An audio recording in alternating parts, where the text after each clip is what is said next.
coisas que normalmente não veriam, né? Devido à sua imaginação ficar sem controle. Então, no resumo da nossa revista, aí nós temos princípios bíblicos contra o uso das drogas, bebidas alcoólicas em geral, a abrangência do princípio. Depois, por que as pessoas se drogam? Razões alegadas pelos viciados e os ardis de Satanás. Por que a Bíblia condena as drogas? Então, porque é um pecado contra o corpo, porque causam sofrimento ao usuário e ao próximo, porque sustentam o mundo do crime, porque afastam o homem de Deus. Número 4 aí, vivendo sem drogas, a prevenção e o tratamento. E a conclusão, então, o Todo-Poderoso pode libertar agora mesmo das drogas, basta você se arrepender, aceitando Jesus como Senhor e Salvador. Nós vamos ver aí agora o nosso questionário. São perguntas feitas dentro do tema, né? Nós estamos estudando hoje a lição 9 sobre drogas e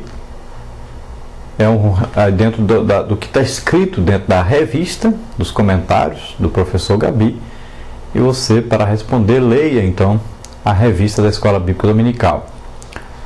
Nós damos aqui a solução, as respostas, para que os professores possam usar então para dar aula aos alunos durante as suas aulas da Escola Bíblica Dominical. Então a primeira aí, dentro do texto áureo: e não vos embriagueis com vinho em que há contenda, mas enchei-vos do Espírito, que era para completar. Número 2, também para completar, dentro da verdade prática: somente através da graça redentora de Cristo é que se pode viver sem os vícios que destrói o corpo, o templo do Espírito Santo. Então só através da graça de Deus, através da conversão aqui, a pessoa pode então se acordar para essa realidade e saber que é templo do Espírito Santo, morada do Espírito Santo, não pode viver nas drogas. 3. Apesar do sentido pejorativo, o que quer dizer o termo drogas? Então, o termo drogas vem do grego farmakeia e significa farmácia ou drogaria.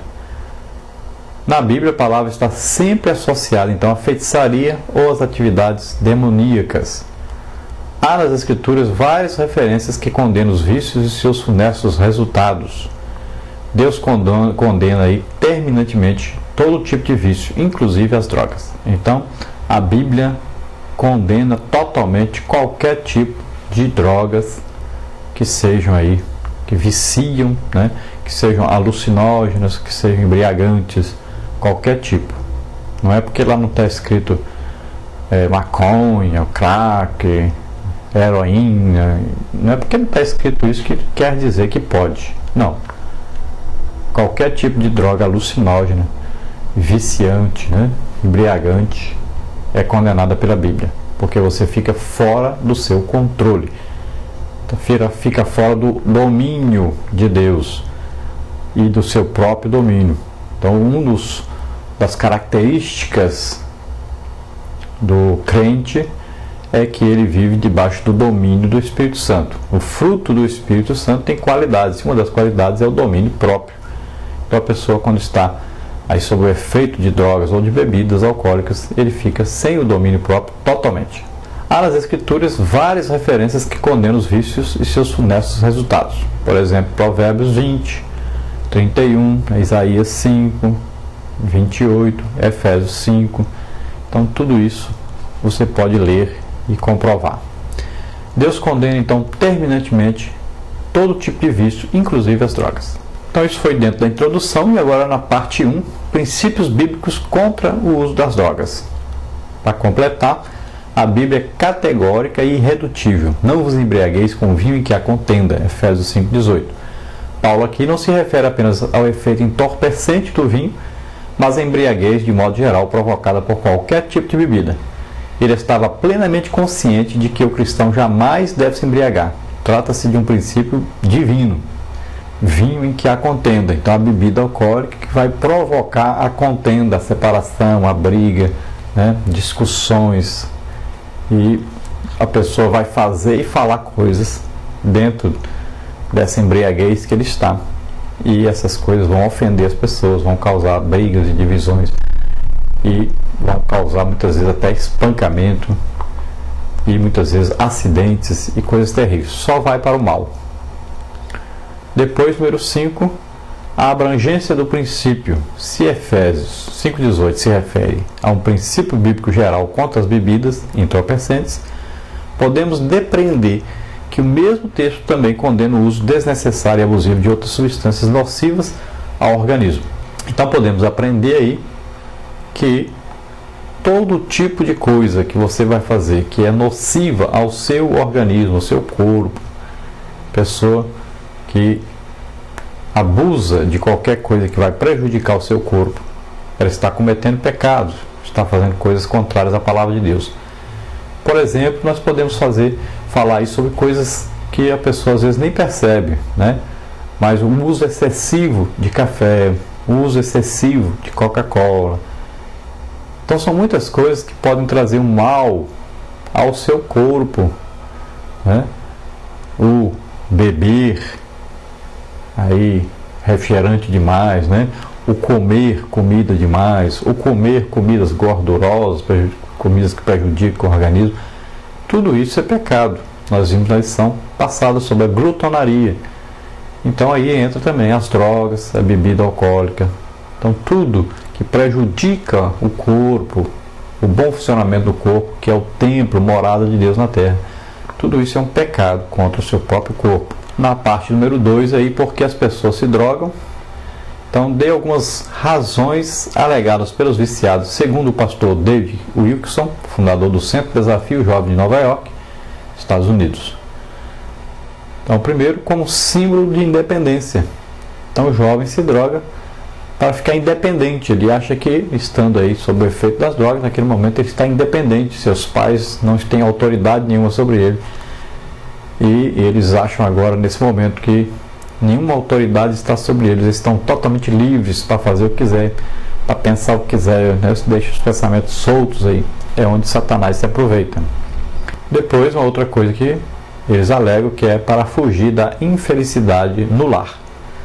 Então muitos, quando veem os problemas dos pais, que não combinam com o outro, brigam muito, problemas financeiros no lar, então para fugir disso, eles se atolam nas bebidas alcoólicas ou nos entorpecentes, nas drogas, né?